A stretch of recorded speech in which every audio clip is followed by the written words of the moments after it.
It's coffee time, it's coffee time, it's the One Pot Chef drinking coffee in time.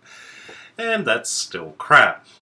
Welcome to Coffee Time, the monthly chat show here on the OnePotChefBlog, where I answer questions sent in by you. And if you've got a question for the next edition of Coffee Time, all you need to do is leave it in the comments section underneath this video on YouTube. So without further ado, I've got my coffee. Let's get into the questions. First question comes from Brody Cussons, and he says, was wondering, what is your favourite Nutella recipe that you've made so far? Also, what other recipes could you make using Nutella as the main ingredient? Probably my favourite so far has been the no-bake Nutella cheesecake. That was absolutely astonishing.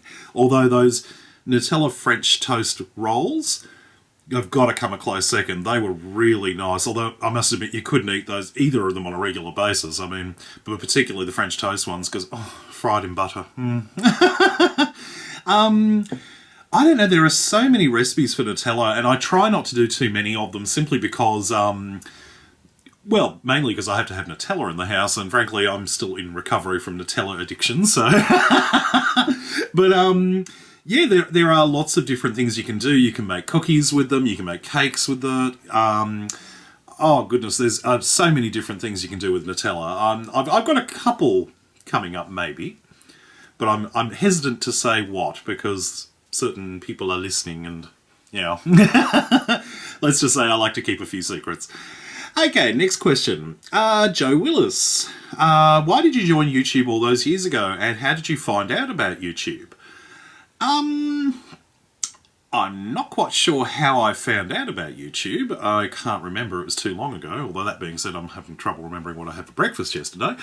I'm assuming it was probably just like anybody else. Somebody sent me a video from YouTube of a cat or something, and I've gone, oh, cool, a video site, let's have an explore. So, but as for joining YouTube, it was literally, I'd found YouTube and I'd started discovering all these amazing people all over the world who were making videos with just a camera at home, entertaining the world, and it just seemed like such a cool idea. And like today, I was in no way sort of technically minded. I didn't even know you could connect a camera to a computer, let alone anything like that. I was so dim. And so, like, I thought, well, if they can do it, I can do it. So I decided, well, a cooking show. I've always wanted to do a cooking show, and I don't see the Food Network ringing me up anytime soon, so let's have a go. And I never intended it to be anything more than a couple of videos, just a bit of fun to send to some friends, but before I knew it, I had so many people contacting me saying, when's the next video coming out? What other recipes are you going to do? Can you make this for me? And it sort of just went like that. Naruto Uzumaki. Who is your favourite Doctor from Doctor Who? My personal favourite is the 9th one. I'm going to be old school. I'm going to have to say Tom Baker. I think Tom Baker is my favourite. He was always my Doctor. Of the new Doctors, I think David Tennant. Only because I think his character is just brilliant the way he does it. He's got that sort of... He's got the right balance between sort of being just sort of authoritative and also just a little bit madcapped, and he's got that sort of twinkly sense of humour to it as well, and I think that's good. Yeah, I got into trouble last time I said I thought Matt Smith was badly cast, and so we're not going to go on to that one again, so... Sophia Nicolosi. Love your videos and your taste test videos. You tried the toxic waste and the yate salt. Which one was worse? Ooh. Good question, actually. I'm really not sure. The yate salt was, for those of you who don't know what I'm talking about, the yate salt was this hard candy someone sent me for a taste test from, I believe it was either Finland or Sweden, but it was bloody awful. It was literally like, it was made of salt. I put it onto my tongue and it literally just dried out my tongue in about a second. It was disgusting. And on top of that, it was licorice flavoured, so that's never a good sign. Yeah, but the toxic waste one was just like these ultra hot lollies that just literally burnt your mouth. And, or not even hot as such, more sour. Like, they were so sour. Like, it was like, it literally made your entire face go, and I actually couldn't taste things for about a day after I did that taste test video. It was really bad. I don't know. I don't know if I could flip a coin and say which one was worse. I mean, it was really just a matter of degrees of awfulness. And I think because it's still fresh in my mind, the toxic waste, because I only did that a few weeks ago, I think, and that was just, it wasn't good. Mr. Laszlo Kavivi.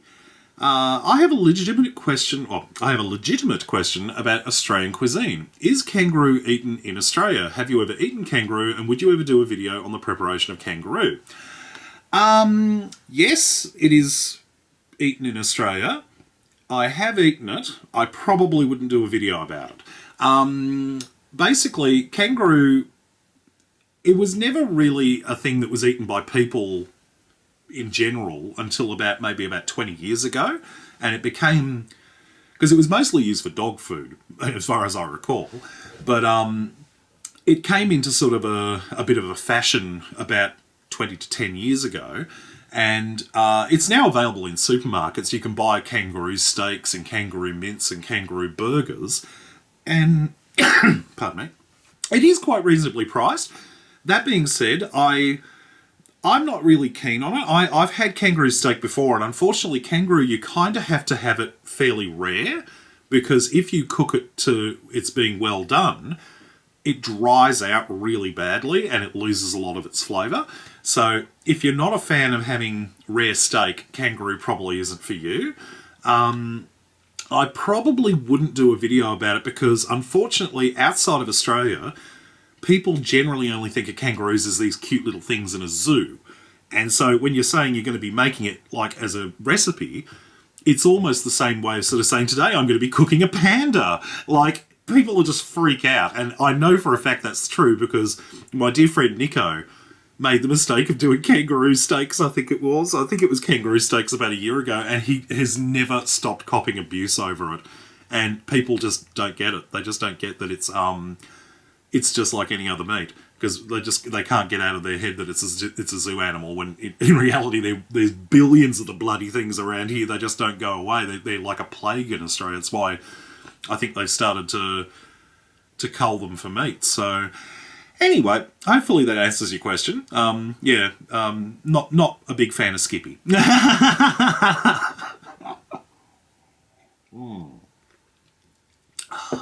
Beautiful. Next question from Tony Amato.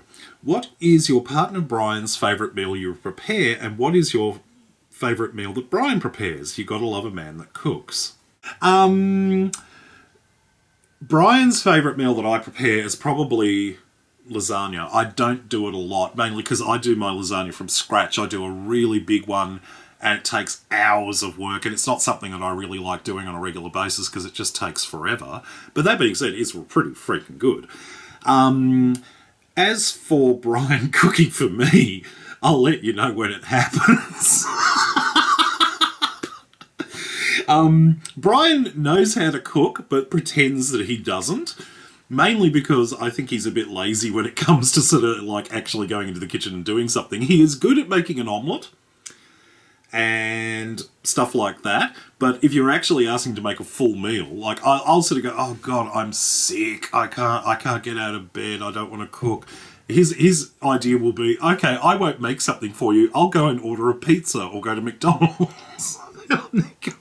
No, I don't want McDonald's, I just want something, anything. So Brian is definitely not the kitchen-y one in our relationship, but yeah. Next question is from Jean Ellison. Hi David, love your videos. If I was to guess your age, I would say 36. 36?!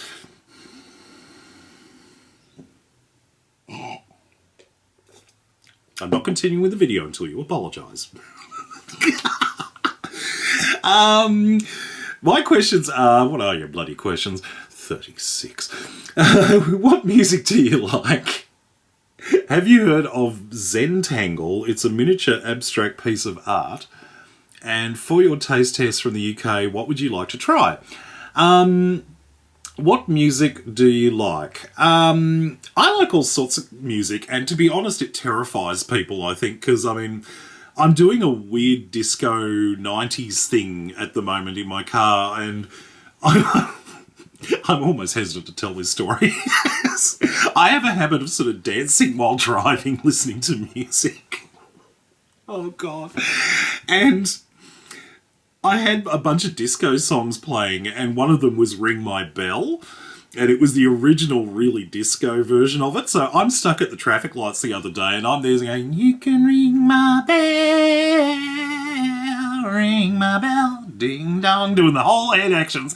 And I've turned around, and I can see in the car next to me this group of teenage girls wetting themselves laughing at me, and I'm there going, whatever, you can ring my bell. And what's really frightening is that happens a lot more often than I'm willing to admit. What's the next question? Have you heard of Zentangle? Miniature abstract piece of art. I have no idea what that is. I'll have to look that up and get back to you. I don't know what that is. Taste test from the UK, what would you like to try? It's really hard to answer that question because unfortunately I don't know what you have. And I've done quite a few UK ones over the years, and I think, like the US ones, I think I've tried most of the major stuff now. So my only advice is if you wanted to send something from the UK, try to make something, or try to find something that's a bit obscure or unusual, because chances are I won't have tried it. Unfortunately, yeah, as I say, most of the major stuff I think I've done now, because if I don't already get it in Australia, somebody's already sent it to me. So yeah, if you've got some local or limited edition type thing that that you see in the shop, that might be something fun to try. But beyond that, I'm not really sure. I don't know how to answer because I don't know what's over there. 36, indeed. I am only 17.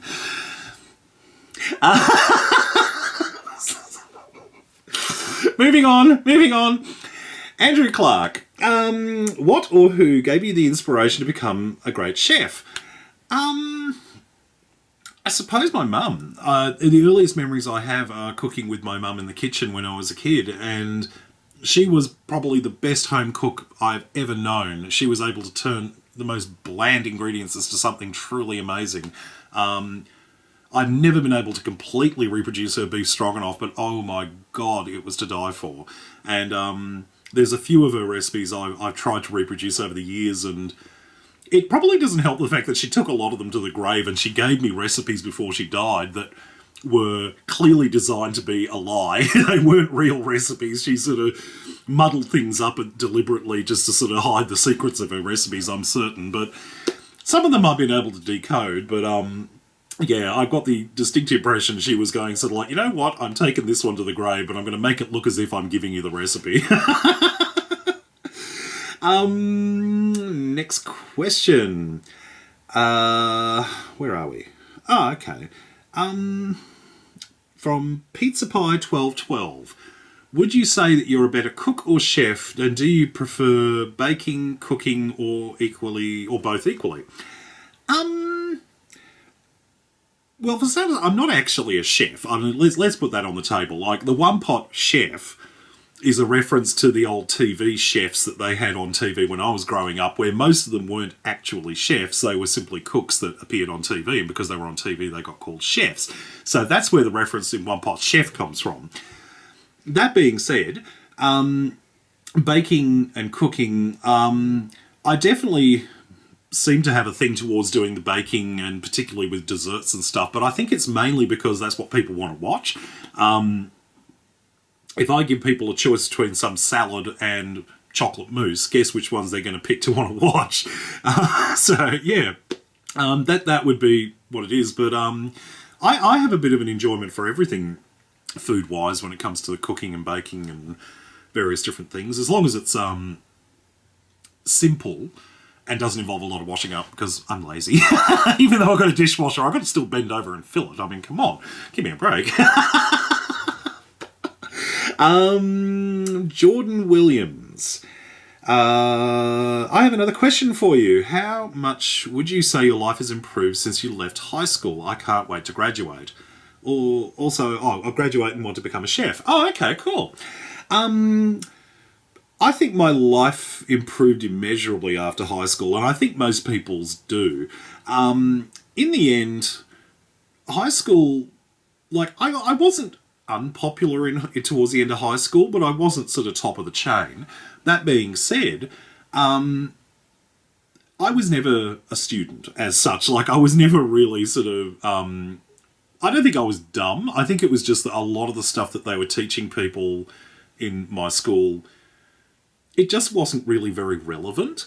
Like, I knew I was never going to university. I knew I was just going to go straight into the workforce. So teaching me algebra and trigonometry and stuff, which I'm sure would have come in handy if I was planning to go to university and become an engineer or an architect or something like that. But the reality is I can count the number of times I've need to use algebra on one hand. Absolutely none. Like, I don't walk down the street and go, oh, look, can you give me directions? Like, let's just say this is A and where I'm going is B. Like, people are just going to look at you and go, what? Yeah.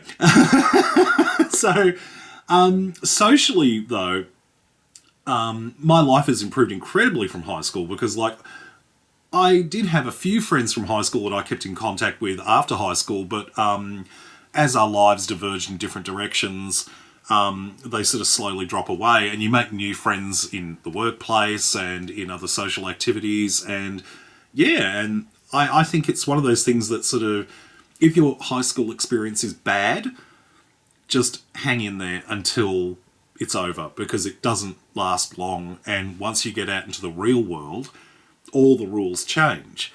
Is that the social hierarchy in high school, they just don't apply anymore. All the cool kids in high school, when they get out there and discover that just because they were the star of the football team or they were the most popular or pretty girl in school, doesn't mean anything in real life. And it doesn't mean anything when you're trying to get a job. People aren't going to look at the resume and go, oh, you were a star footballer. Well, I'm totally going to make you president of whatever. Like, not going to happen. So, yeah. That's what my biggest advice would be, is sort of like, if you're having a hard time with high school, just stick it out, because it gets so much better after graduation. Okay, Naruto Uzumaki again. 2 more questions. Have you watched the YouTube chefs Runny Runny 999, who is a Japanese chef, or Laura Vitale, who is mostly an Italian chef? Also, can you try making ramen? Ramen, you mean the noodles. You mean making them from scratch? Or, I've never really done that before, I don't think. I've never been good at making pasta. I had a pasta maker, and it was dreadful. Like, it was just, it took forever to do, and it broke the cardinal rule of my kitchen. If it takes longer to clean up than it does to cook, it's not worth doing. And yeah, trying to clean a pasta maker. Runny Runny 999, I've heard of them. I haven't watched their channel. I don't think it's something that I've watched. I must admit, I don't watch as many cooking videos these days as I used to. I usually don't have time because I'm so busy making videos, I don't have time to sit down and actually watch them. Laura Vitale was actually in YouTube Next Chef with me a couple of years ago. I didn't get to speak to her directly because we were in 2 separate groups, and she was with the American, most of the Americans, and I was with everyone else in the world, so there was 2 different groups. But yeah, she certainly does some interesting stuff. I just find her videos very long. I couldn't imagine. I mean, it's funny as I'm saying this in a 1-hour video, like, whatever, but I just find that a lot of cooking videos are usually better if they're cut down and short, and I just find a lot of her videos are just very, like, long, 13 minutes to make a sheet of cookies or something. It just seems there's too much of watching her whisk, which maybe it's just my personal opinion, but, like, I'm really not that interested in seeing her stir things for 20 minutes. Like, yeah, it's like, snip. But I love her all the same. I think she does some fantastic stuff, and really, she makes some beautiful food. So I wish I had half of her talent when it comes to presentation. I wish I could do that kind of thing. So, Sarah Kaiser, do you have any mottos that you try to live by? If so, what are they? Not especially. I don't think I have any specific mottos that I live by. I think sort of my opinion on life is that everyone is sort of starts out the same, and you just sort of muddle your way through as best you can. And I think that's what I try to do, and I have sort of relative success here and there, so that's a good sign. At least I'm doing something right. As for mottos, yeah, I don't think I have any particular mottos that I go by. I think they're kind of like a generalisation, sort of. I just, yeah, I don't have one. Ray Clark, do you like hot or cold coffee? Depends the time of year. If it's in summer, I love iced coffee, but I've been known to have a hot coffee in the middle of summer as well. It's winter here at the moment, well, just coming out of winter, so I've got my hot coffee here. It's not as hot as it was when I started this video, but it's still quite delicious. Yeah, but I love all sorts of coffee, but definitely a nice cool iced coffee in summer definitely hits the spot. AFAHMM. We want you to visit Dubai or a place in the Arab world, especially the Gulf. I'd love to go to Dubai because I've seen some amazing things on television about Dubai and the shopping and the tourist attractions and whatnot. Unfortunately, I don't think I'd be welcome there. It's as simple as that. Unfortunately, because I'm gay, there are certain legal issues with gay people travelling to the Middle East and to particularly the United Arab Emirates. I don't think I would be safe to go there. So unfortunately, I don't see it happening anytime soon. But if those things were to change, which I don't think they will, I would love to come and visit Dubai because I think it is an amazing city. It would be a wonderful place to go and visit. Alicia MC89. What is your most embarrassing or funniest food moment? Good question. Food moment. I don't think I've got any embarrassing food moments, with the exception of the McDonald's shaker salad incident, which I'm not going to tell you because it's gross. Which probably covers both, but oh god, should I tell you? Oh, what the hell? I'll tell you the shaker salad story. Okay, this is really gross. Don't say I didn't warn you. Okay, a few years ago, they brought out these little shaker salads at McDonald's, and it came in like a plastic container with a lid, and it had the salad in there, and then you added the sauce into it, and you covered it up, and you shook it, and you ate it with a fork. And it was kind of crap. Like, it wasn't great, but I think it was McDonald's first foray into doing something relatively healthy. And so they were kind of popular at the time. Everybody was eating them. And I had a really bad flu at the time. My chest was congested. I couldn't breathe. And I decided one weekend that I was just going to go to bed and not worry about anything else. And my phone kept ringing. All of my friends were saying, come on, we've got to go to the nightclub. We're going to have some fun. Come on, come out. And I'm there going, I'm sick. I don't want to. And I got nagged. And I was like, oh, okay, fine. So I took a whole bunch of these cold and flu tablets. And before I went into the nightclub, there was a McDonald's around the corner from the nightclub, and they had these shaker salad things. And I was like, okay, I'll have something to eat. It'll help to settle my stomach. It'll make me feel better. And I thought, hey, salad, good for you. Got to make me feel better. So I had this bloody McDonald's shaker salad thing, and it was utterly disgusting, but it was food, and it was the first solid food I think I'd eaten in days.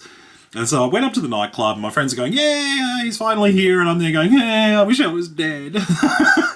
And so, yeah, I thought I'm not going to get drunk or anything like that because, I'm ill and whatever, and I don't want to sort of have to deal with a hangover on top of having the flu and all that sort of stuff. So I thought, I'll be a good boy. I'll have one drink. Oh, it's one of those moments that freezes in time and goes, you shouldn't have done it. Don't do it. And I got this red vodka cruiser. It was like this ready-to-drink Alco pop type thing, and it was bright red. And I drank it, and I was fine, because it had 1% alcohol. But whatever it was, it must have interacted with the flu medication that I was taking, because I suddenly felt like death. I really felt bad. And it was amplifying the alcoholic effect. And I was like, oh, God, no. So I thought, I've got to get out of here and get some fresh air. So I went downstairs, out into the street. And a second I stepped out onto the street, I couldn't hold it anymore. And I just puked everywhere. And all you could see all over the pavement was this bright red pool of McDonald's shaker salad. It was the most vile thing. And I ended up having to get some water from upstairs to clean it up because I thought, I don't want anybody walking in this.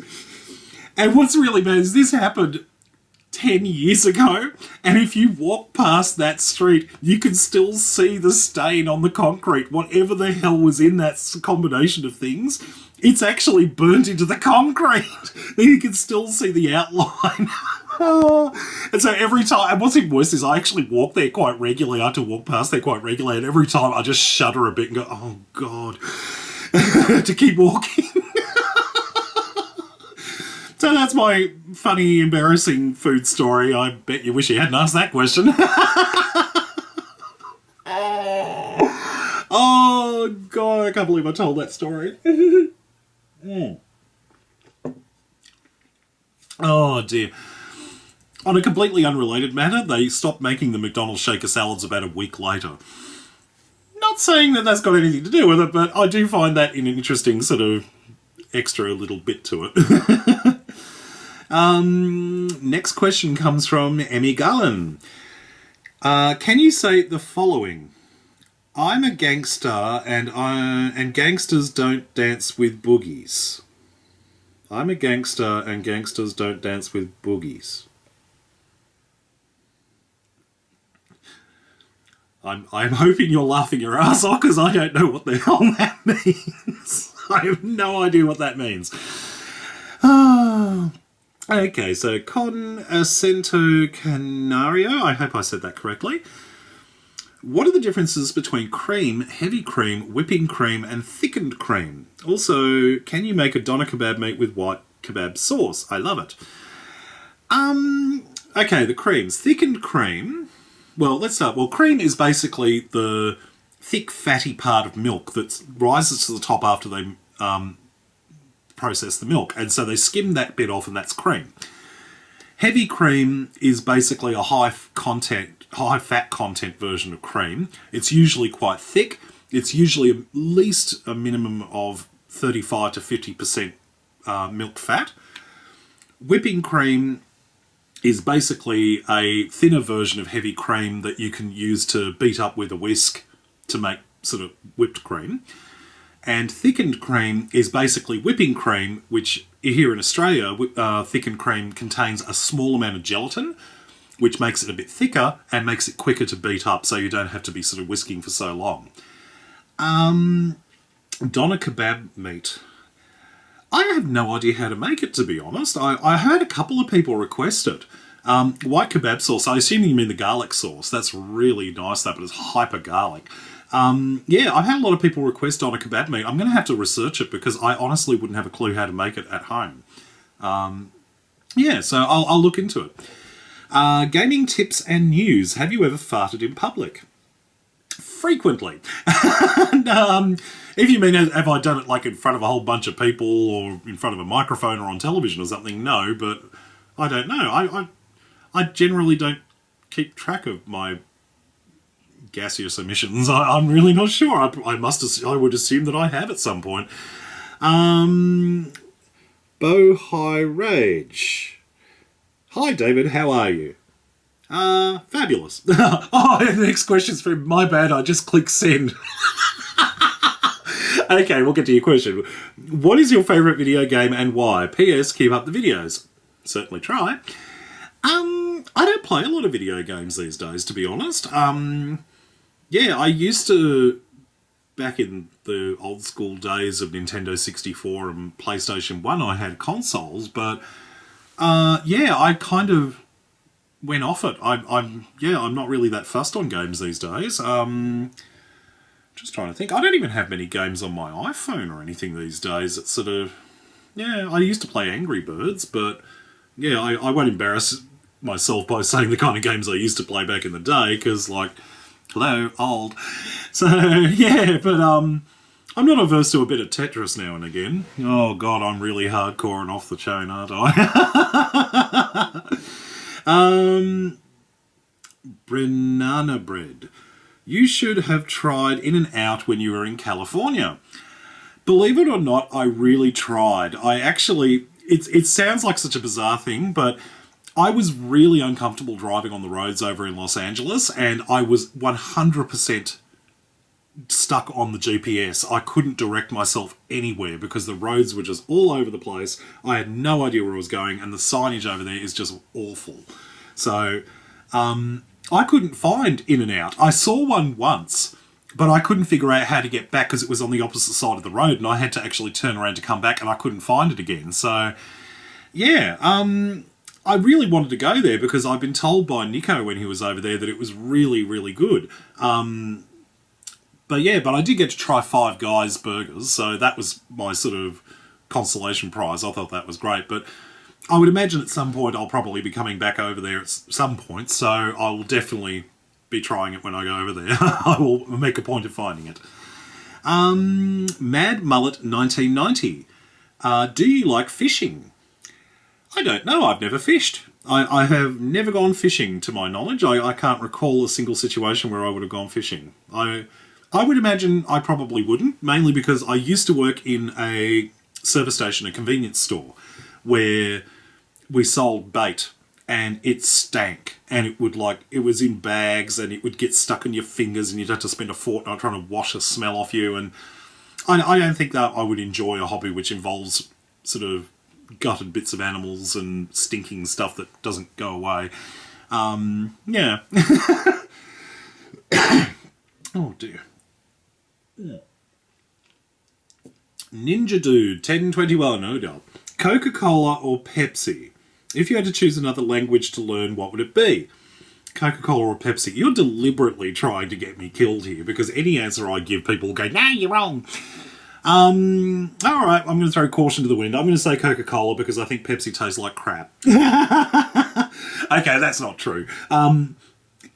I don't have a major issue with Pepsi, but if I have a choice between Coca-Cola and Pepsi, I would choose Coca-Cola. That being said, I do like Pepsi Max. I don't think I've drunk any Pepsi things for quite a few years, though. I think Coca-Cola is definitely the option of the two. As for another language to learn, I'd probably go back to French, because I used to be very good at French in high school, but I never pursued it because, frankly, I didn't see myself ever going to France. So, yeah. But I'll probably do a bit more French, because I don't remember any of it hardly. I could probably count to like 30 in French, but yeah. Sean, Colorado. Please say the following. What is with people telling me to say things? Please say the following. Roll in the Benz with me. You could watch TV from the back seat of my V. I'm a PIMP. I'm confused. Okay, the TF Stars Cream. Or Star Scream? I don't know.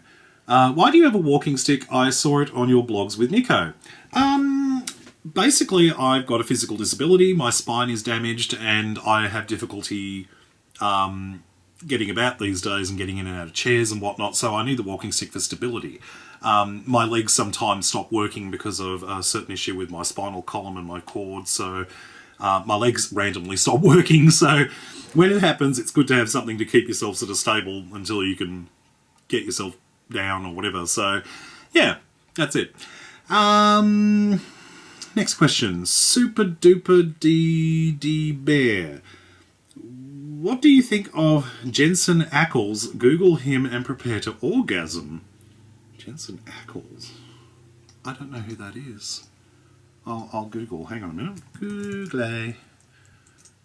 No, not Google. God, bygones.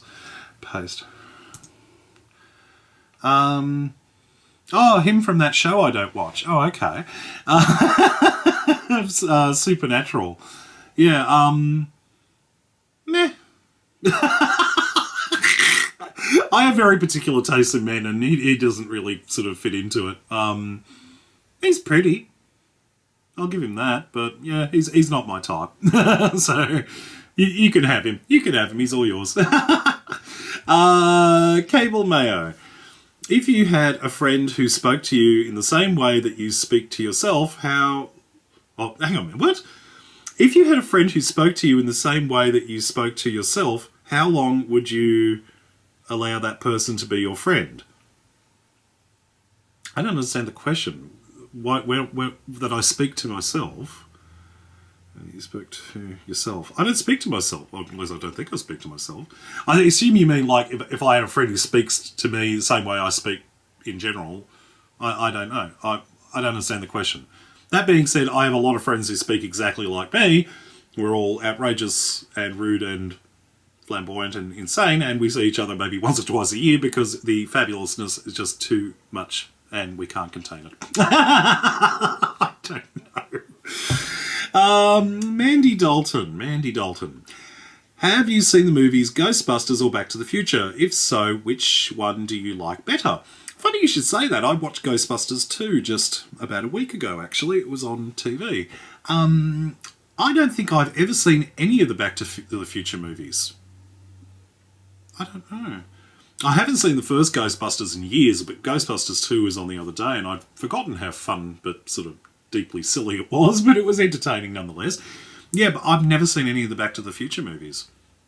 I don't think I have. I think we've got them on DVD, but I don't think I've ever actually watched them. Maybe something to correct. Lucky Mum X. Hi, David. Who is your favourite singer or band? You are so funny. Oh, thank you. Favourite singer or band? Oh, goodness. I don't know. See, I have lots of favourites and I have all sorts of sort of different things, and I listen to different things at different times, and there will be times where I'll sort of go, oh, I absolutely love so-and-so, and then like 3 months go, so like, she's all right, whatever.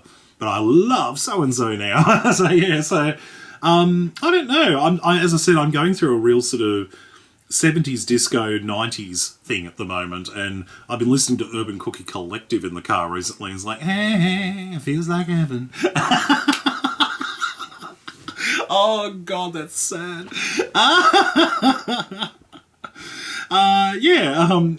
So I'm not sure who my favourite singer or band is because I have too many to choose from. Angel Blue Teller. True Blood versus Twilight. Do you like either? Favourite fruit or vegetable? Favourite movie, song and book ever? I myself love A Being Served and Benny Hill. Okay, cool. Oh, that's from the last video, yeah. True Blood versus Twilight. Again, I haven't actually watched True Blood yet. I keep meaning to sit down and watch it, but like I keep getting distracted by shiny things. So, yeah. And speaking of shiny things, wow, Twilight, what a bucket of crap. I'll just hang myself now to save them the trouble of lynching me. Yeah, I don't get it. I mean, yeah, back in the day, you know, vampires used to suck blood, not like sort of arse. You know, I don't know. There's something about Twilight that just doesn't really work for me, and yeah, and whiny sort of teenage girl angst thing just doesn't relate to me in any way. That being said, Taylor Lautner, oh my God. I mean, admittedly, he's like half my age, and yeah, meh, whatever. He looks pretty. I can live with that. Favourite fruit or vegetable? Fruit would probably be banana. Vegetable, I'm going through a carrot thing at the moment. I think I must be wanting to improve my eyesight or something because like I've been eating a lot of carrots recently. Hopefully I don't turn orange. Favourite movie, song and book ever? Favourite movie? Oh, goodness. I don't know. Favourite book? Oh, God, I hate this because like I have so many favourites of things and I don't know what the absolute favourite would be. I'm really inconsistent like that. I find it difficult to make a specific decision. I don't know. I suppose movie, I really love Thelma and Louise. I haven't watched it for a few years, but it was one of my favourites for a long time. I know it's a strange choice, but I found it an interesting film. Song, probably, oh goodness, I don't know. I'm not sure. And as for book, there have been a lot of books that I don't read a lot of books these days, but any sort of true crime books I find very fascinating. I've always found them sort of interesting to read. Things about sort of murders and serial killers and things like that, because I just find it fascinating the way they can get all the forensic information and do the psychological profiles to identify who is essentially a complete stranger. And I find that absolutely fascinating. I think it's amazing work that they do these days to sort of track down people who they would otherwise not be able to track down without these techniques. So I find that fascinating. Next question. Is it Kieran Braniff? I hope I'm saying that right. Have you ever been to Ireland? Because I live there. And do you like coconuts? Thanks for making all the videos. Totally random questions there. Have I been to Ireland? Do I like coconuts? Yes, I do like coconut. Seems a lot of people don't like coconut, because anytime I use coconut in a recipe, I get bitched at by people like crazy. Oh, do I have to put the coconut? Yes, if you don't, you will die. I really should say that in a video once, but... have I been to Ireland? No, I haven't been to Ireland. I would love to go there, because I think it's one of those interesting countries where every street has a different culture almost and a different type of accent, and I think that's fantastic. I would love to go over there and explore the culture, and by explore the culture I mean go to the pubs. And Irish food, I would love to go and have a proper Irish stew. That would be fabulous. I would love to go over there and have that. Asalo, have you ever tried Persian food? Love your videos, keep up the work. No, I don't think I have. I think Persian food is one that sort of I haven't seen around here in Australia much, and I don't have a lot of experience with it. So it would be sort of interesting to try, because I always love to try new things. So I think that would be definitely something I would like to try. Senna Auto number one fan. That's still not easy to say. Hi David, I have a couple of questions for you. Who is your favourite actor? Could we see you put up a video with a recipe for peanut butter cups? And what is your favourite Australian candy or chocolate? Favourite actor? Oh goodness. I don't know if he's an actor as such, although he does do a lot of acting, I suppose. Stephen Fry. I think he's brilliant. I love seeing anything that he does. He does sort of great comedy, he does great documentaries, he does great sort of presenting in TV shows, and yeah, I think Stephen Fry is probably one of my favourite people in TV and movies, so yeah. As for peanut butter cups, I actually did it a few years ago. It's on the cooking channel if you go over and check it out. The Reese's peanut butter cups, I did my version of it. I think they taste more or less identical. They just don't look as pretty as they probably should. But then again, sort of the best things in life don't necessarily look pretty, but they've definitely got a sweet core. Favourite Australian candy or chocolate? See, because I've been doing these taste test videos, I get so much stuff from overseas, I virtually never buy anything because I've always got something to nibble on. I would say probably cherry ripe. Yeah, it seems to be something that's not common outside of Australia. And it definitely, if it is indeed Australian, I think it might not be, but if it is indeed Australian, it's certainly been adopted by Australia one way or the other. I think it's beautiful. I think it's wonderful. Oh no, the coffee's gone and I've still got questions. Next question. Hey Mustuberix, I don't know how I say that. Iron Maiden or Metallica? Oh, do I have to decide? I don't know. I haven't listened to either, to be honest. It's not really my style of music, so I'll just pick one and say Iron Maiden, because it sounds interesting. I don't know. I couldn't name one of their songs. Oh, and you've got another question. What is your take on the popular low-carb, high-fat diet? I think they're utter crap, to be honest. I think most diets are. I think they give false hope that if you eat some ludicrous thing that you'll somehow start melting fat away instantly. It's like a few years ago they had like a pineapple diet where if you ate nothing but pineapples for 2 weeks, you would lose 1,000,000 kilos or whatever. And it's nonsense. I mean, aside from the fact that you're just getting yourself malnutrition, I find the idea of a low-carb, high-fat diet, I daren't ask what the hell's in that. That sounds absolutely horrible, but yeah, but all these sort of fad diets, they're exactly that. If they were any good, they would have just suddenly appeared now. They'd have been around for years.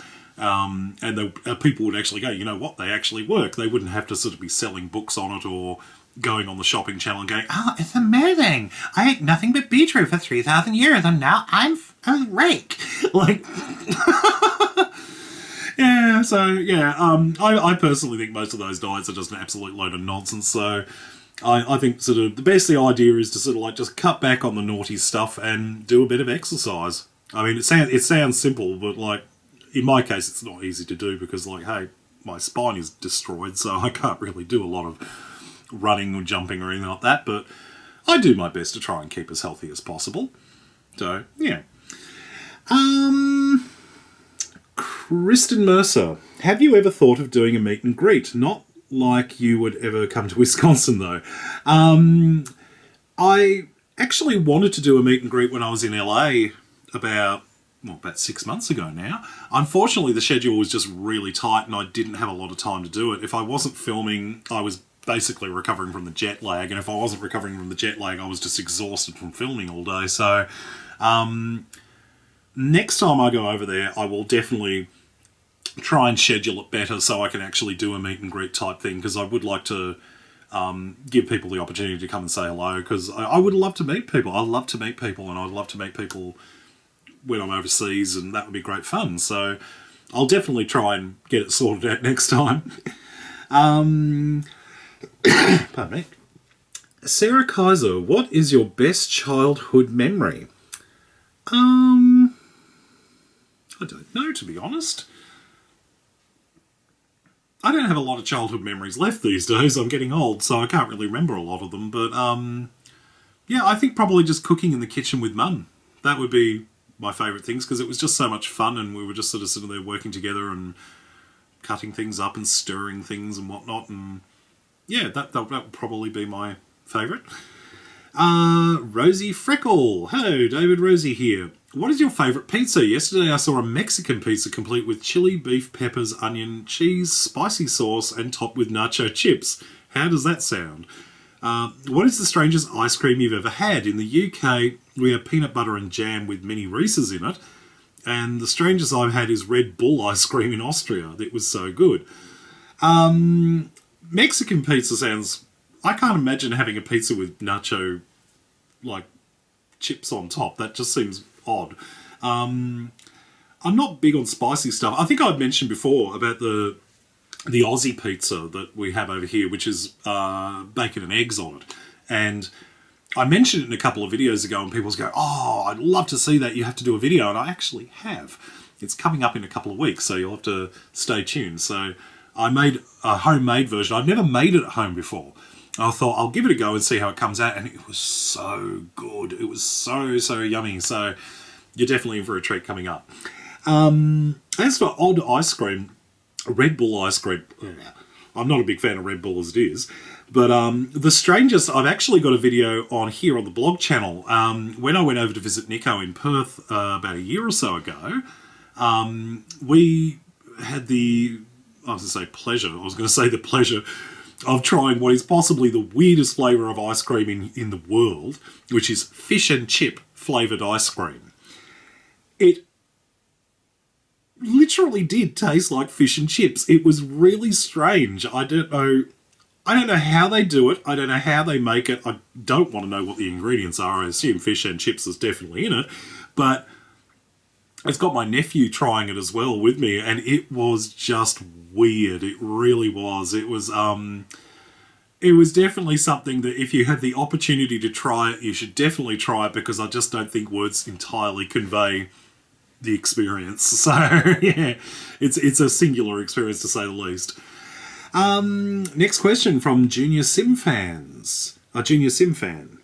do you plan out your meals? Like before you leave your house to go to the store, do you think about what you're going to eat for breakfast, lunch and dinner for the next 6 days?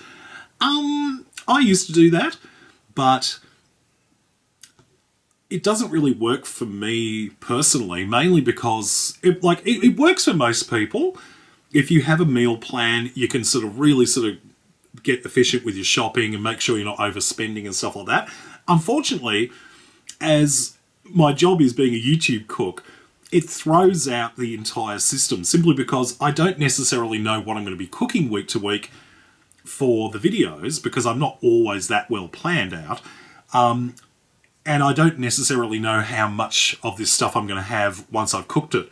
So often I have to try and bring that into account along with everything else. So if I make some huge thing of, like say chicken minestrone was a good example, I ended up with a ton of that and we ate that for days. So I couldn't plan meals around that because I was trying to get rid of this chicken minestrone. It is a good idea to plan out meals for the week ahead if you can.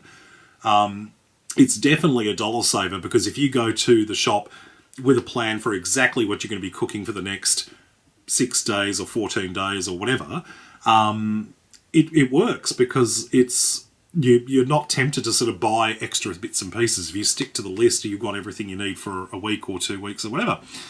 Pam Carbaloka, what is your favourite comfort food, sweet and savoury, you go to when you need comforting? Mine is chicken and dumplings and Ben & Jerry's chocolate fudge brownie ice cream. Do you get Ben & Jerry's in Australia? I believe Ben & Jerry's is available in Australia. I haven't seen it at my local shops, but I've been told it is available here and there. I've never tried it myself. I am told it's good though, so I really should hunt down some Ben & Jerry's and give it a go. Comfort food.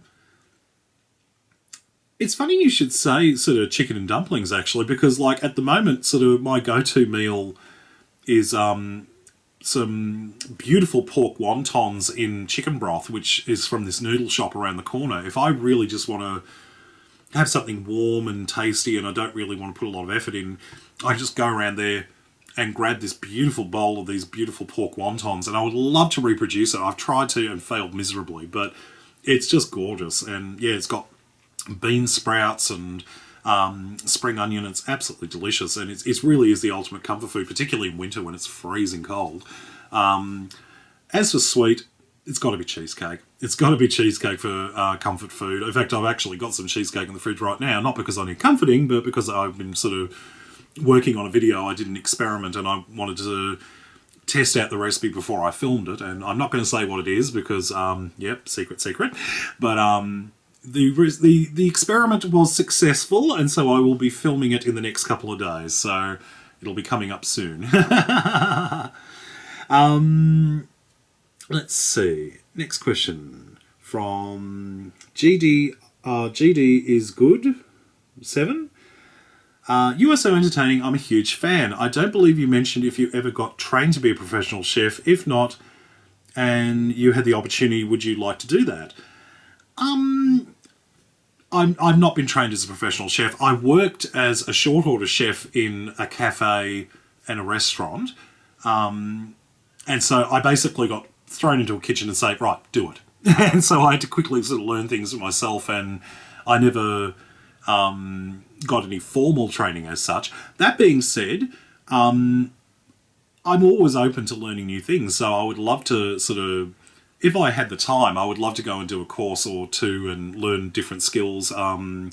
There's a cake shop around the corner from my house that does the most amazingly beautiful cakes, and they do these gorgeous cupcakes, all specially stylized, and they actually do courses teaching you how to do these things. They provide everything. You just turn up and they teach you how to do it over the weekend, and I'd love to go and do that, but I have to find the time and the money to do it, so it would be so much fun to actually learn that sort of stuff. So, yeah. Rachel Munro, have you ever tried Scottish tablet? Yes, I have, actually. My mother used to make tablet, and unfortunately it's one of the recipes that I never got from her before she died, because it was absolutely astonishing, her tablet. And for those of you who don't know what tablet is, it's kind of like a caramel fudge, like slice type fudge.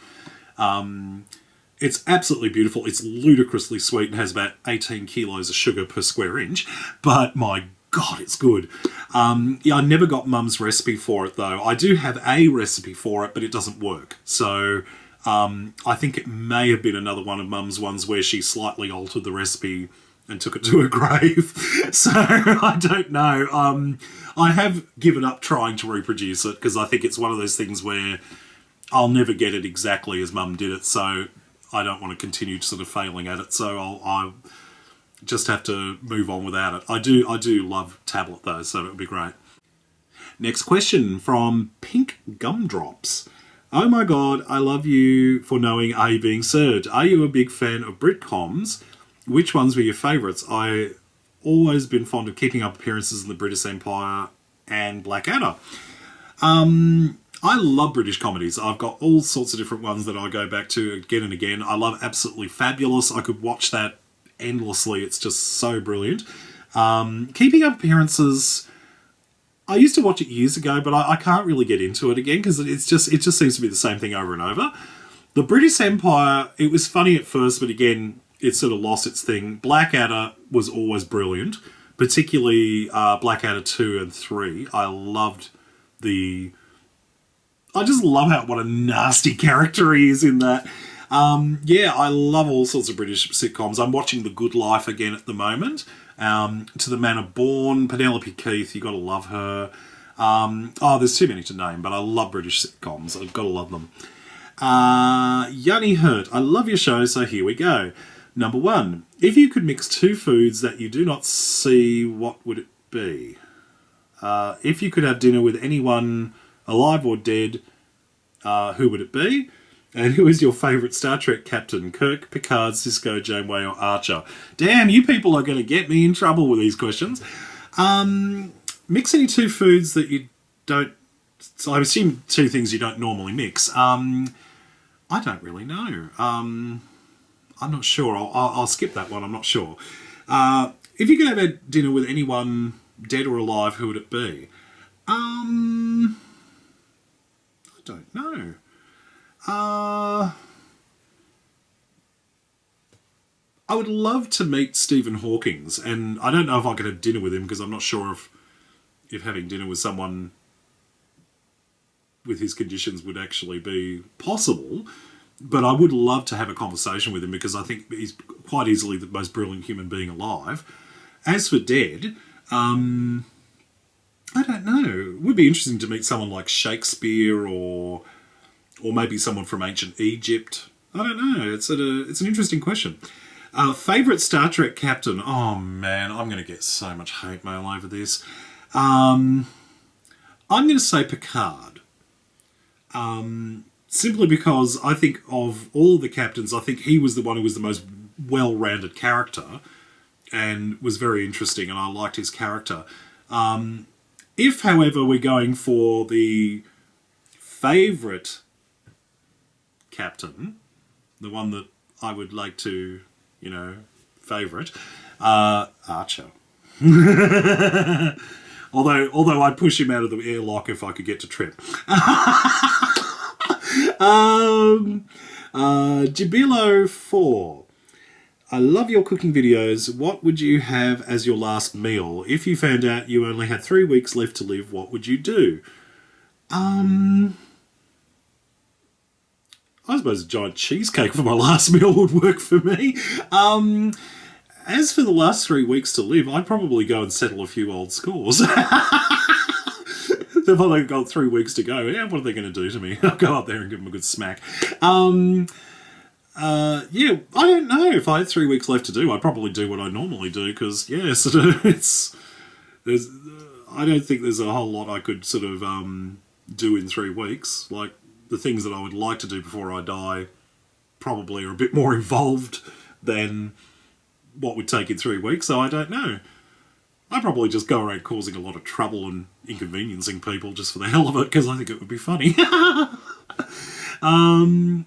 Shears of Atropos. Let's see. Have you watched any of the following English comedies? Spaced, Nighty Night, The Thick of It, Grandma's House, anything with Alan Partridge, anything with Chris Morris. And crucially, are you a fan of Dame Edna Everage? Okay, Spaced, I can't say I've heard of, I don't think. I've never heard of Nighty Night either. The Thick of It I used to watch many years ago. It's one of those ones I'd like to get back into and watch again. I'll have to go and find them on DVD. Grandma's House, I don't know what that is. Alan Partridge, I vaguely remember some awful comedy chat show with Alan Partridge, and it was dreadful, but I don't know if he's done anything else. And Chris Morris, I'm not quite sure who that is either, so I'm really showing my ignorance today. As for Dame Edna, yeah, I would like to stick it in a sack and give it a good whack, to be honest. I find Dame Edna very annoying, and Barry Humphries as well, to be honest. I've never found the character particularly funny, and I don't understand how he's had this much success with a character that is basically hasn't changed much in about 50 years. He hasn't added any real new material, so I don't know. It just kind of, it's very dated, let's put it that way. Morris Thompson, what's your favourite alcoholic drink? You've probably been asked this before. I have been asked it before, and it changes on a regular basis because I like to change drinks. But I used to like vodka and cranberry or vodka and tonic. Vodka and tonic tends to be my go-to drink. But, yeah, I don't mind a bit of bourbon now and again as well. As long as it's a decent quality bourbon, not some cheap sort of $8 a bottle piece of rubbish. Because, like, there is a few really cheap, nasty bourbons out there. But, yeah. But I don't drink that much these days. I'm not the party animal that I used to be. So if I do drink, it's usually 1 or 2 drinks at night as a nightcap or something. And once maybe every couple of weeks or so. I don't drink very often now. So, yeah, it's just sort of, as you get older, your ability to cope with alcohol diminishes significantly. Gamer players. What is your favourite chocolate ever from the taste test and the worst? Oh, goodness. I don't know. I don't know if it was chocolate as such, but my favourite thing from the taste test was this little square of peanut butter flavoured fudge from Brazil. And I can't remember what it was called, but it was absolutely astonishing. And I would love to get some more of that. But unfortunately, I can't remember what it was called, and I probably should go back to the video and watch it. But yeah, it's simply not available here, and I wouldn't have even the slightest clue how to get it again. The worst, I don't know. The worst is still to come, I think, maybe. There hasn't been a whole lot of awful things, although the toxic waste and the Yate salt are definitely 2 of the shocking ones. But, yeah, there hasn't been a whole lot that's been really terrible. I think those 2 are the only ones that have sort of come to memory so far. Pearly Pop has asked 1,000 questions. Okay. Okay, so we'll go through the questions. What's your pick? Being good at everything or exceptional at something? When is the age that you realise you were getting old and could no longer do things that you wanted to do with ease? For example, I'm 18, but I feel so old because I can no longer visit playgrounds and get on swings without feeling self-conscious. Okay, we'll answer those 2 first because we've got a few here to go through. Being good at everything or exceptional at something. I don't think anyone's good at everything.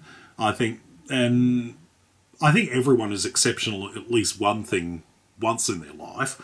Yeah, so I think that's probably the one to go for. But, yeah, I don't think anyone's truly good at everything. So, yeah. As for getting too old to do things that I want to do with each, I was born an old man. I was never a young man. And, yeah, I've always been older than I appear to be, sort of, for some reason. I don't know why. I think it comes from having parents who are significantly older, because, like, my parents had me when they were in their mid-40s, so they'd done a lot of the young stuff as young parents, things a decade or so beforehand, so I think that probably coloured my outlook on life as well, so, yeah.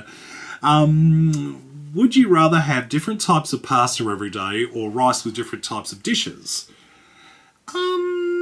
Probably rice with different types of dishes, because if you had, like, pasta, like, different types of pasta is all well and good.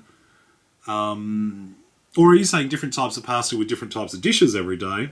Oh, God, my brain hurts. I probably wouldn't want to eat pasta every day, let's put it that way.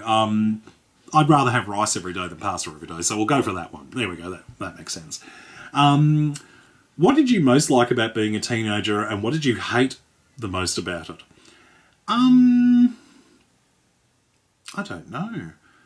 I can't say I genuinely enjoyed being a teenager. In fact, I honestly don't think my life genuinely started until well after high school.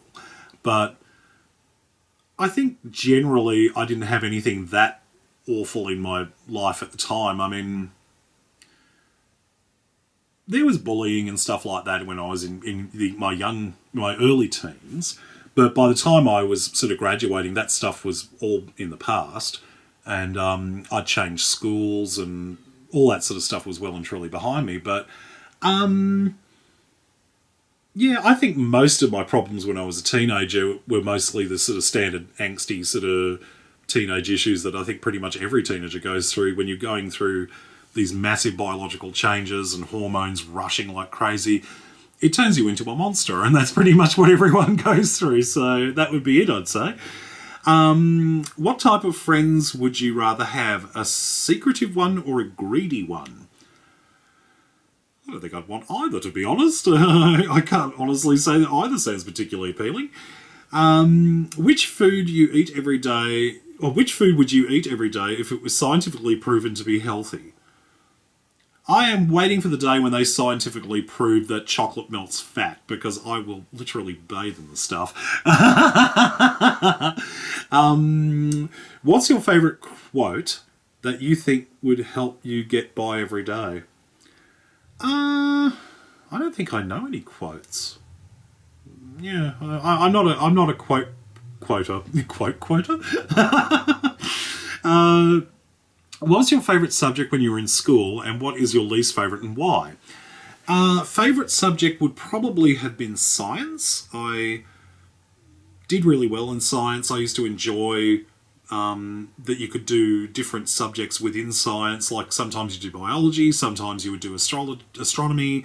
It was all sorts of different things, and I enjoyed that. It was always something different and something interesting. Worst subject, least favourite, was maths. I was never any good at it. And once they got into adding numbers and letters together, it was too confusing, and whenever I asked for help, the teachers weren't interested in helping me. They were sort of going, you know what, everyone else is keeping in line with it, so you can get stuffed, basically. That was their attitude. They weren't interested in helping me, and I was sort of going, look, I'm willing to come in after class, I'm willing to work at lunchtime, willing to work after school, please help me with this, and they weren't interested. So I lost interest, they lost interest, I wasn't sort of really that fussed. So, yeah. What do you think of my profile picture? It looks like a therapist. That's my first thing. I look at it and I'm there sort of going, it looks like somebody, like having the therapy session and sort of going, because he's sort of sitting there like this going, so tell me, why do you have dreams about murdering your parents? That's what it looks like to me. Isan N. What do you think of bounties? Bounties. Oh, you mean the chocolate bar. And do you like Ben & Jerry's, and what's your favourite? I haven't tried it. Bounties, I'm one of those ones that a Bounty chocolate bar is sort of one that I can... Sometimes I'm in the mood for it and sometimes I don't like it. It's a coconut thing. I like coconut sometimes and I don't like coconut sometimes, and sort of... It's not my first choice, a Bounty, when I'm going for a chocolate bar. But I do like them. Effie, I have a few questions for you. Have you read any books lately? Any book recommendations? What do you think about macarons? They're so popular, but I don't think it's exceptional. Do you like singing? Because I really like your intro and your voice. Sorry if I made mistakes. English is not my mother tongue. No problem, you did really well. I don't think I've read any books recently, although I don't know if it counts as a book, but I recently downloaded the Cyanide and Happiness book from iTunes. And if you haven't discovered Cyanide and Happiness, it's a comic strip from the internet. It's really rude and inappropriate and wrong, but my God, it's funny. So if that counts as a book, I would definitely recommend that.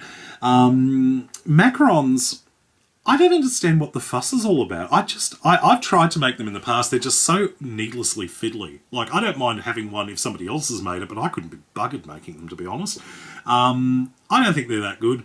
I'm not that fussed. It's like whoopie pies. They're all right, but I just don't see why they're so sort of insanely popular, because they're really not that great. But as for singing, I enjoy singing, but I don't think I enjoy inflicting it on others, because I know I'm not that good a singer. Like, I can carry a tune for a very short time, and then I sort of tend to go out of skew and start sounding bloody awful. So, yeah. Thank you for saying you like my voice. I'm shocked and stunned. Hipster Hiri, do you have a boyfriend? If you do, he's pretty lucky if you happen to make dinner. And what's your favourite food? My boyfriend. Well, I have a partner of 10 years. I think of him as my husband more than my boyfriend these days. But yeah, he is pretty lucky to have me. Oh God, that's so up myself, but I don't care. What's my favourite food? Good question, actually. I don't know. I go through phases where I go through sort of like, oh, I really love Chinese food at the moment, or I really love this, or I really love that, and then it changes like on a week-to-week basis. But I don't know. I've been having this real sort of Austrian food thing recently, because we've got this Austrian schnitzel house that's opened up nearby, and we've been going there every few weeks or so, and I love Spatzel, which is like this Austrian German pasta type stuff. Absolutely gorgeous. It's sort of fried in butter and served with a creamy sauce, and it's cheesy and lovely, and oh, it's wonderful. And I really should make a video on it, because like I found several recipes for it, and it's surprisingly easy to make, so I really should make a video on it. Veronica Wolf, what is your favourite cocktail? Would you ever do a show on making cocktails? Have you ever made stromboli? I think you rock. I like that your recipes are easy to follow. You're so personable and seem to be a very sweet person. Oh, thank you very much. I don't know what a stromboli is. I'm assuming that's a cocktail. I can't say I've heard of that one. I've never been a big fan of cocktails, but I suppose my favourite is one that I did a video about recently for Tastemade, which will be going up in a couple of weeks, which is for a cookies and cream cocktail, and it was absolutely stunning. It's ludicrously rich and bad for you, and will probably kill you and take at least 10 years off your life, but my God, it's fantastic. I probably wouldn't do a show on a regular basis on cocktails on YouTube, mainly because anytime I use alcoholic ingredients, I get bombarded with complaints from people going, oh, I can't drink alcohol, I'm too young, or it's against my religion, or whatever. And I'm there sort of going, well, you can use substitutes if you want to, but with a cocktail thing, yeah, I don't see myself doing it. I think there'll be too many people who wouldn't want to watch it. So, that being said, I'm not a big fan of cocktails, to be honest, anyway. I don't see myself being a cocktail maker on a regular basis, so I'd rather just sort of, yeah, I find cocktails a bit fiddly. What's the next question? Let's68. What type of coffee are you drinking in this video? Actually, it was the same one. I've changed. It's the same coffee that I had last time that I made this. It's just a latte, basically. I made it with my coffee machine, and I used a variety of coffee. I can't remember what it's called. I think it's... I can't remember the name of it. Peruglia or something, I can't remember. But it's a nice strong coffee, and it's creamy and rich, and it's got a sort of an almost chocolatey background taste. I don't know where it comes from, but oh, it's fantastic. Jai White. Need your advice. I'm hoping you can help. Every time I fry chicken breast, it turns out tough and dry. Have you ever had this problem, and can you help me? Question 2. I've heard you talk a lot about peanut butter and chocolate. Well, have you tried melted tasty cheese on peanut butter toast. It's fantastic. I used to have peanut butter and cheese sandwiches when I was a kid, and everyone thought I was weird, but people tried it and they loved it. And yeah, I haven't had it since I was probably about 8 years old. I really should try it again. As for the tough, dry chicken issue, the issue is you're cooking it on too high heat. That'll be what it is. If you're cooking a chicken breast or a thigh or something like that in a fry pan, you need to do it on a low to medium heat and just allow it low and slow. That's the secret to keeping it nice and juicy. If you do it on high, it cooks the outside really quickly and then sucks all the moisture out as it does it. If you're doing it on a low to medium heat, it slowly cooks the outside and sears it and keeps those juices inside. So that'll be the one. So give that a go. Hopefully that'll help you out. Beaner. Okay.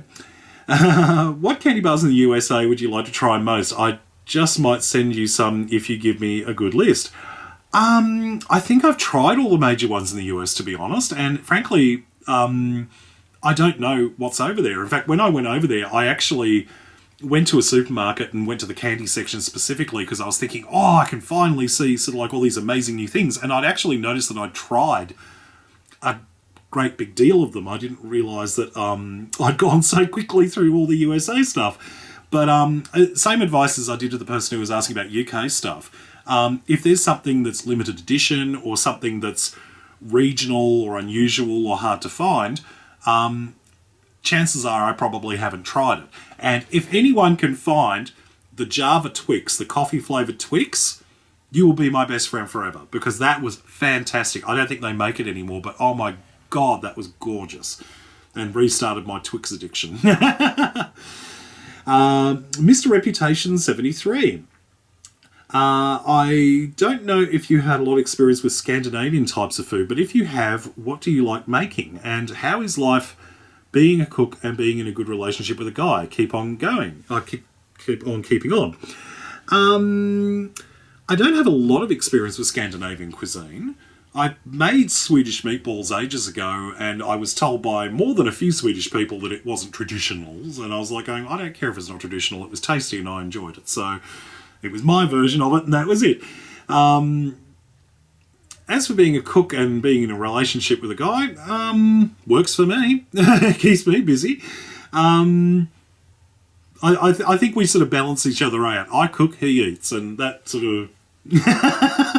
Although it would be nice to swap for a while. Plates 81. Question for coffee time number 27. Since I'm from Sweden, I want to know if you are familiar with any Swedish musicians. Did you know that Oops, I Did It Again by Britney Spears was actually written by a Swede? Cheers and thanks for a great show. P.S. I've got my Plop original handy right here from next to my coffee. Go the Plop. We've got to love the Plop. No, I didn't know that about Oops, I Did It Again. The only Swedish musicians I can honestly name is ABBA. I don't know of any other Swedish music groups or singers because, yeah, you don't hear a lot of Swedish music in Australia. But ABBA is probably the only one, and I loved ABBA. I love it, and I've still got them in the car playing. I was bopping along to Gimme, Gimme, Gimme a Man After Midnight the other day, actually. another traffic light sort of fright. Muriel de Chambert. Is Starbucks a big deal in Australia as it is in the USA? Love all the corners of your talents, coffee time especially, but my favourites is the taste test. Keep up the awesome work, David. You're such a special guy. Oh, thank you. Starbucks opened up like a disease in Australia. They were everywhere about maybe 10 years ago. They were everywhere, and they flopped in Australia really badly, mainly because Australian tastes in coffee are quite different to American tastes in coffee. Americans, this could be a generalisation, but from what I can tell, Americans seem to like their coffee fairly strong and fairly unsweetened, maybe a dash of cream or something in it. Australians are quite different. They like a strong coffee, but they want to have it sort of sweet, they want it creamy, they want extra flavours added to it. And there was another coffee chain called Gloria Jean's at the time. And Gloria Jean's offered the exact opposite of Starbucks. But I think Starbucks failed mostly because it had a very snooty attitude to it, and Australians don't respond well to it. The whole sort of, if you go in and ask for a large coffee and they correct you and say, actually, it's a verde, it's like, actually, it's a bite me, and walk out. And that's pretty much what a lot of people did, because like people were just sort of going like, excuse me, I'm coming in for a coffee. Please don't correct me in my order. Like, how dare you? So, Starbucks is still in Australia, but they're not very common compared to they used to be. Most of them have all shut down and disappeared. I think there's only a handful of them left, and I think only the really sort of...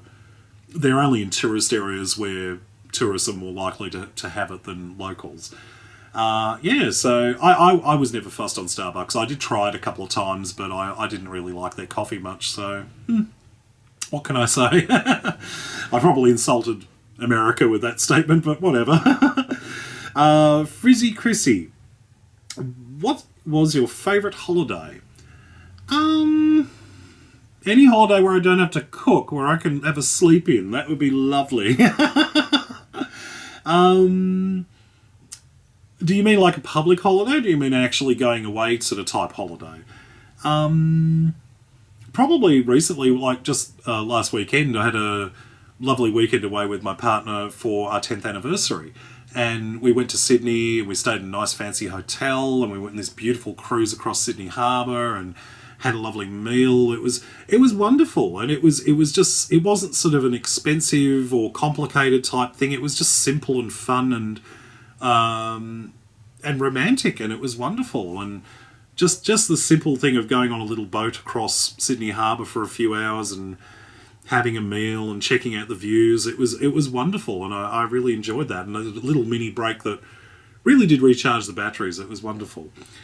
Caleb Steele, personal question. Was it hard for you growing up when you were bigger and gay? Only asking because I'm bigger and gay as well. There's probably upsides and downsides to it. I mean, the fact is, I was always a big guy. Not just by weight, but by height as well, because I'm 6'6", 6'7", and the fact is, if you've got some giant hulking mass in front of you, you're not likely to turn around and go, "You're a puff." So I'm likely just to go bang, smack on top of your head, and you're gone.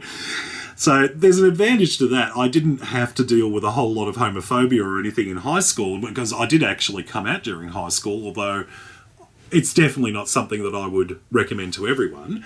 The downside to it, though, is unfortunately not the entire gay community, I'm probably being a bit sort of dramatic there, but there is a definite sense that if you're a bigger guy, you are worth less than nothing in the eyes of a lot of people in the gay community. That being said, the bear community are the most accepting and loving group I've ever known. I don't have a lot of contact with the bear community these days, but when I did, they were so wonderful. They were so accepting. Anybody who's new to the scene, they just welcome them with open arms and a big hug, and I think that's great. So definitely my advice would be, if you're sort of young and gay and you're a bit bigger type guy, definitely find some bears and introduce yourself, and you'll definitely make friends and go from there. So that would be my advice.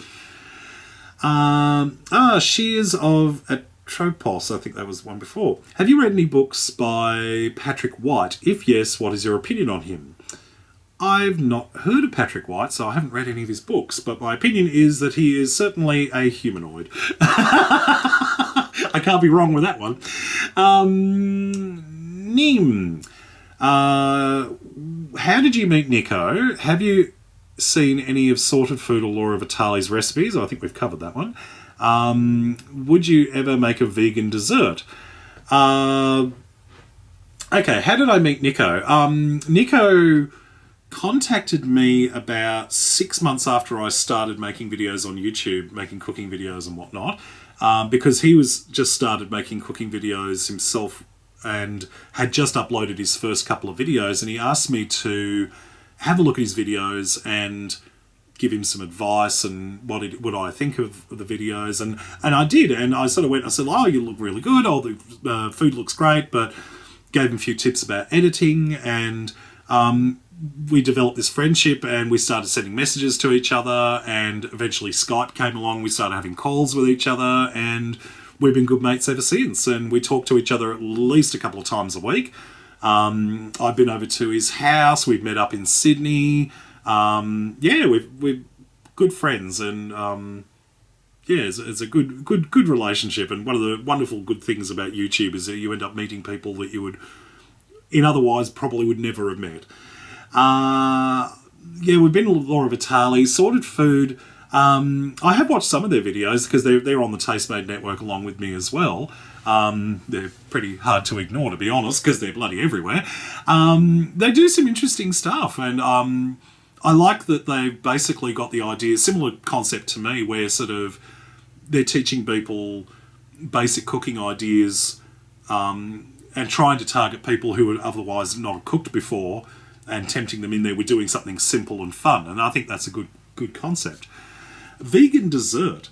I'm not much of an expert when it comes to vegan cuisine, and I try to avoid it like the plague, because there seems to be a thing about, like, if you try to do anything even vaguely vegetarian or vegan, it becomes a blood sport in the comments section, and I've given up doing it. I don't want to patrol it. I don't want to deal with it. So, that being said, there are some amazing vegan dessert channels out there. The Sweetest Vegan is highly recommended if you're looking for vegan desserts, because she does some amazing stuff over there. I don't know how she makes some of the stuff she does, but you have to go and check her out, The Sweetest Vegan. It's a great vegan dessert channel, but she does all sorts of different recipes now as well, so go and check her out. Aussie Zach, I hear that you ended up leaving VidInc because the line was so long. I would love to hear your thoughts on this, and if you sent a complaint in, or did you get a refund? I actually recorded a video about that incident last weekend at VidInc, and I actually didn't bother to upload it because I just didn't really see the point. I thought, it's over, it's done with. There's no point in just having a constant whinge about it. But basically what happened was that they oversold the tickets, and so people who had paid for tickets and were there to collect them were left for hours on end in queues trying to collect the tickets so they could get in, while people who were turning up on the day and buying tickets cash straight there were able to go and purchase a pair of tickets and go straight in. And, like, people who had actually lined up for hours on end were going, well, hang on a bloody minute, this isn't fair. We should be going straight in ourselves because we've already paid for them. So it wasn't bad. It wasn't well organised, and I didn't get a refund because, according to the Ticketek website, it is a condition of purchase that you can't get a refund in any circumstances, and I think that's definitely something for the ACCC and Fair Trading to investigate, because I can't imagine that is legal. I'm not going to pursue it though, because in the end, you know what, I wasted $160, so be it. I just won't go to VidInc again in future. So it costs them more than it costs me in the end, and frankly, I could spend the next 6 months trying to fight it and trying to get a refund, but to be honest, I just don't care that much. It's just too much work. Last question comes from CrazyGirl10300. What's your address? You can find the One Pot Chef postal address on my channel pages in the About section. You can also find it in the description of this video. It's under the video on YouTube on the About tab, so check it out. So if you wanted to send me a letter or something, you're more than welcome to. The address is there. Alright guys, that brings us to the end of this video. We've had a long one, my coffee's gone, and I definitely need another one. So thank you for watching, and if you've got a question for the next edition of Coffee Time, please leave it in the comments section underneath this video on YouTube. Oh dear, my throat is dry. I need another coffee to help re-moisten it. Alright guys, thanks for watching and listening to my random nonsense. I hope you enjoyed it. See you next month. Alright guys, bye bye.